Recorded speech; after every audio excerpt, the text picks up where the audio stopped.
Irmãos e irmãs, podíamos dar como título a essa conversa do padre uma pergunta que está no Evangelho, não exatamente como está no Evangelho, mas uma pergunta do Evangelho.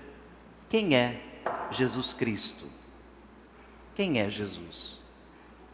Essa pergunta é fundamental e dela dependem a fé cristã, a existência da igreja e até mesmo a esperança da salvação. Quem é Jesus Cristo? É vital saber responder com exatidão. Não valem as definições aproximadas, não valem as repetições de conceitos dos teólogos, dos filósofos, dos exegetas. Não valem conceitos genéricos. Se fosse agora a prova final, o juízo final, e para a gente entrar lá tivesse que dizer quem é Jesus, qual seria a sua resposta? Vejam que havia respostas difusas também no tempo de Jesus. Estamos no tempo eleitoral, ouvimos Jesus fazendo uma pesquisa, não sei se ele fez pelo Ibope ou Datafolha, mas ele perguntou o que o povo está dizendo sobre mim. O que o povo diz que eu sou? Ele queria saber a impressão do povo sobre ele. E a resposta não foi muito boa. Parte do povo achava que ele seria Elias, redivivo.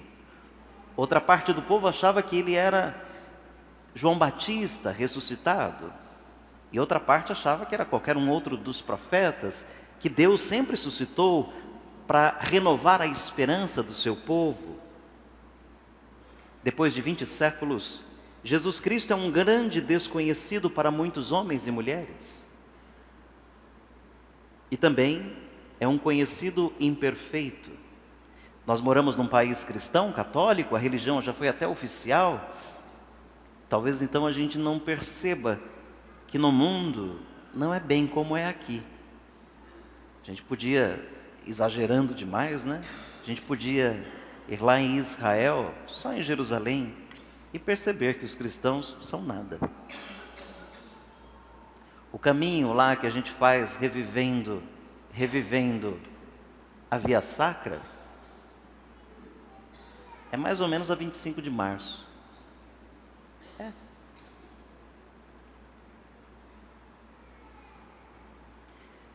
Arredondando os números, se somos 8 bilhões de pessoas no mundo, os que se declaram cristãos estão cerca de 2 bilhões, ou seja, faltam 6 bilhões ouvirem, conhecerem e se decidirem pelo Senhor Jesus. Ele é pouco conhecido. E aqueles que dizem que conhecem, por vezes, o conhecem de modo imperfeito, de ouvir dizer. Eu já ouvi falar. Sei até dizer umas palavras a mais sobre ele. Sei até repetir algumas palavras que ele disse que estão lá no Evangelho. Não seria porque a sua figura histórica foi deformada durante todo esse tempo de múltiplas maneiras, inclusive dentro da comunidade cristã?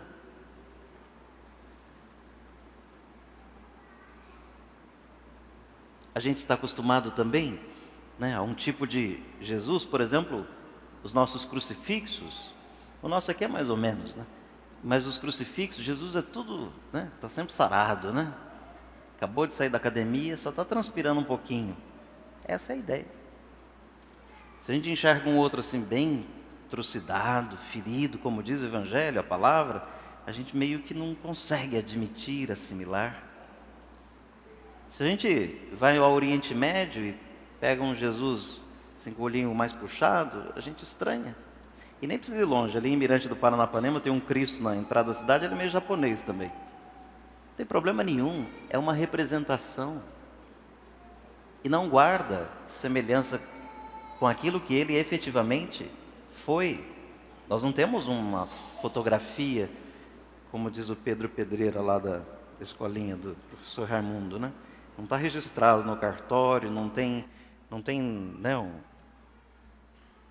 não está salvo na nuvem, essa imagem. Então, o que quero dizer? Que nós imaginamos uma ideia do Senhor e lidamos com ela e defendemos a nossa ideia. E daí vamos ter dificuldade de aceitar que Ele seja quem é. Mais ou menos quem gosta muito de ler, aí um dia vai ver um filme que é uma adaptação do livro. Quando leu, foi imaginando as cenas, os lugares, as personagens. Aí quando vê a cena, imaginei outra coisa. Às vezes melhora, mas às vezes piora. Quem é Jesus Cristo? O Rei dos Judeus? O Filho do Carpinteiro? O Messias? Aquele que veio purificar o templo? É um autêntico revolucionário? É o homem das dores?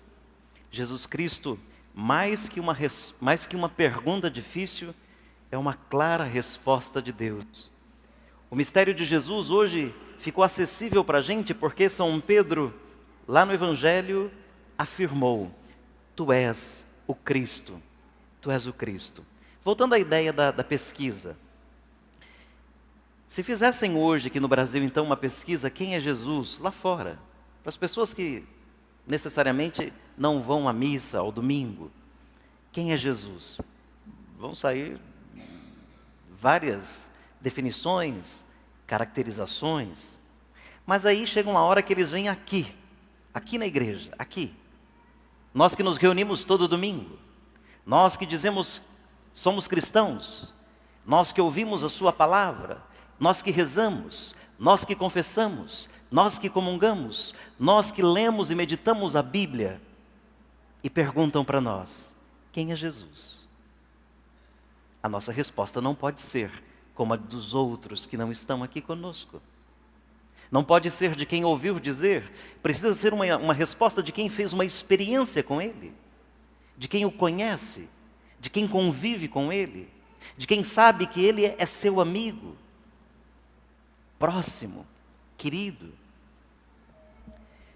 Um parêntese aqui na minha anotação: o Messias era sempre um rei, visto como um enviado de Deus para cuidar do povo, para libertar o povo.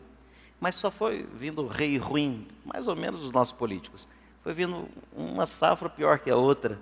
Deus se zangou e falou: eu mesmo vou suscitar um pastor segundo o meu coração. Jeremias vai dizer isso. Mas por meio dos profetas, ele anuncia que vai vir um Messias que o próprio Deus mandou para libertar o seu povo. E a ideia que o povo tinha é que seria um Messias que pegaria em armas, que teria um exército, que combateria a autoridade do Império Romano que massacrava e oprimia o povo. Mas não foi um rei que pegava em armas. Até disse a Pedro: quem pela espada mata, pela espada morrerá. Ele era aquele do profeta Isaías que ouvimos hoje, o servo sofredor. Por isso que ele diz que ele vai ter que passar pelo sofrimento. Hoje mesmo ele ensinou isso. Ouvimos aqui no Evangelho: o Filho do Homem deve sofrer muito, vai ser rejeitado pelos mestres, pelos anciãos, pelos doutores. Ele vai ser morto, mas depois de 3 dias ele vai ressuscitar. O Messias não era um revolucionário político, não era um extremista, era o Filho de Deus, simples, pobre. A sua montaria, um jumentinho. Podemos aqui voltar à cena da Semana Santa. Jesus é o Messias sofredor segundo a vontade do Pai, o Messias da cruz. Dessa forma, irmãos, a nossa fé em Jesus exige uma purificação constante. Todo dia a gente precisa purificar a fé da gente para que ela não se reduza à nossa visão, que sempre será estreita, por mais inteligente que a gente seja. Que a gente não reduza Jesus apenas a uma categoria sociológica. Que a gente não reduza Jesus ao empobrecimento tradicional para uma mera repetição de coisas. Para que a gente não tenha uma uma nostálgica lembrança mítica. Ora, um Jesus muito, muito lá no alto, muito longe. Ora, um Jesus muito, muito baixo, muito humano, muito terreno, muito brigador. E essas são as imagens que a gente acaba alimentando dia a dia. Então a fé nos exige purificação frequente, constante, perene. A fé é a vida, a fé é a Páscoa, a fé é a escolha alegre, a fé é uma abertura ao Deus infinito. A fé não nasce das obras, mas floresce nelas. Ouvimos São Tiago dizer: se não tem obras, a sua fé é morta. Nós não fomos salvos e não somos salvos pelas obras. Nós somos salvos para as obras. Fazemos obras de amor, de caridade, de misericórdia. Operamos a vida que veio da fé porque somos salvos e não para conseguir a salvação. Então não somos salvos pelas obras, mas somos salvos para as obras. Quem crê precisa mostrar que crê. Daqui a pouquinho a gente vai professar a fé aqui. Vai dizer com a boca, em 2 coros, como a gente faz. Creio em Deus Pai, creio em Jesus Cristo, creio no Espírito Santo, creio na igreja. Mas e depois que a gente sai da igreja? Aquilo que a gente vive, professa a fé que a nossa boca professou aqui na igreja?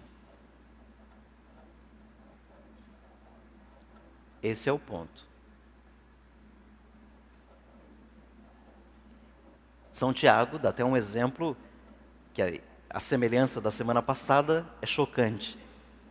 Ele diz que a gente corre o risco de ter uma fé desvinculada da vida ao ponto de encontrar alguém que não tem casa nem comida, está aí na palavra de hoje, não tem casa nem comida, e a gente fala um oi para ele, se despede dele e fala assim: olha, durma bem, coma, que você precisa comer.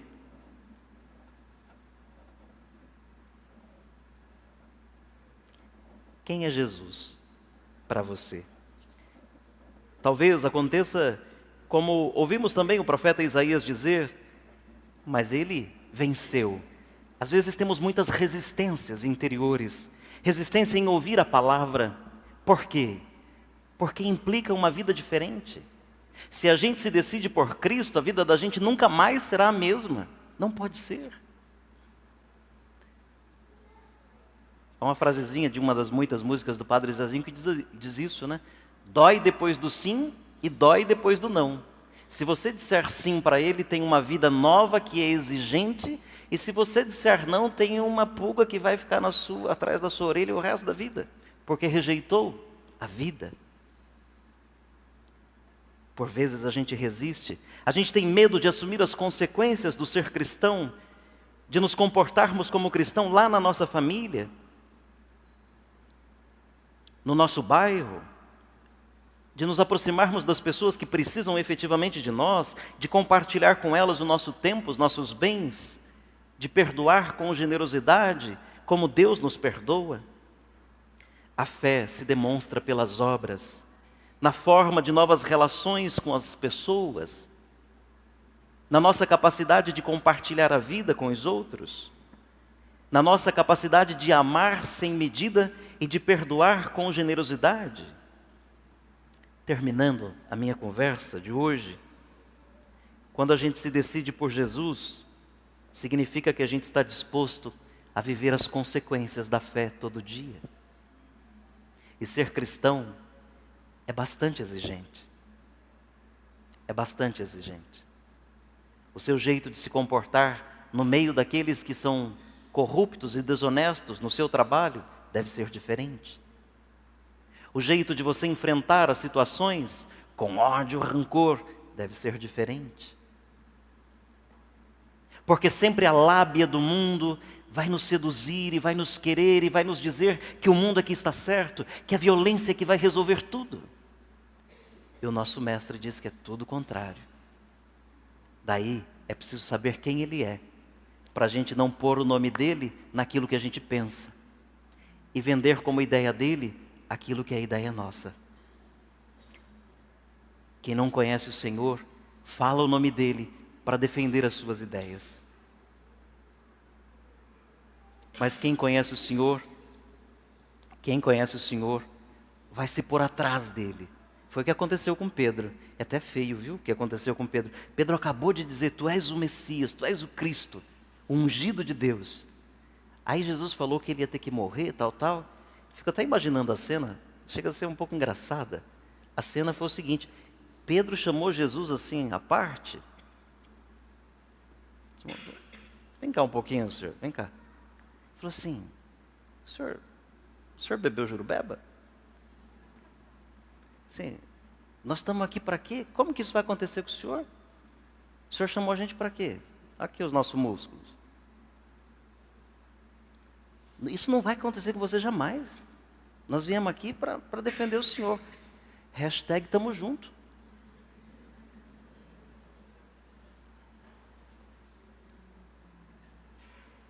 E o que foi que Pedro escutou? Afasta-te de mim, Satanás.